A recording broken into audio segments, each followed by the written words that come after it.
It's got a whole lot of discussion here today over several hours, but we've come to a milestone, if you will, here on this nearly 20-page document and ordinance. Tell us just exactly where this document is going from here.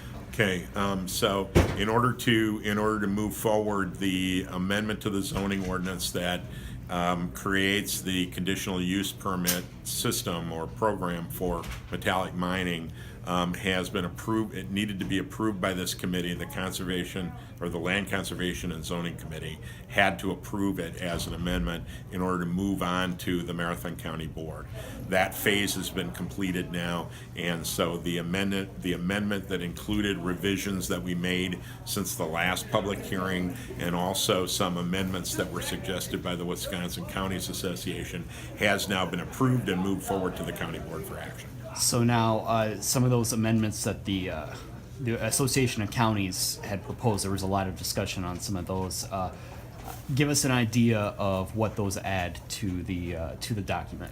Sure. They focus on the process of approving local agreements. There are three parts to any metallic mining enterprise that might happen in Marathon County. The first is that they have to apply for a permit from the DNR. The second now is that we're proposing a system where they have to apply for a conditional use permit from Marathon County. And then there's also a statutory part that says that counties, towns, and other public or other political subdivisions that are involved with mining companies proposing to come in can meet. We can all meet and create what are called local agreements to address some of these concerns. And that was the language that the proposed amendments addressed. And then there was also a lot of discussion about adding a super majority to some of these decisions as well. When would that come into play? Okay, the first amendment that was requested had to do with a local agreement that would sort of supersede the county ordinance, and we had proposed a system where it would have to be approved by a supermajority. That actually was removed and replaced by a majority vote. And then there's also a process for reopening local agreements. Let's say there's a breach or a new condition occurs or somebody wants to do something different.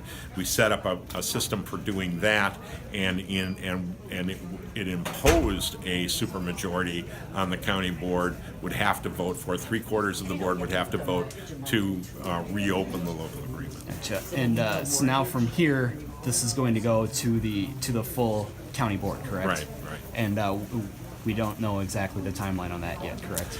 Not exactly. The chair has talked about a special meeting to be held on April 5th, but he might be trying to figure out whether or not we're going to have a quorum available to work if that happens. So he does have some flexibility in terms of when he would schedule that meeting. So I think he's going to be looking at his options there. All right, anything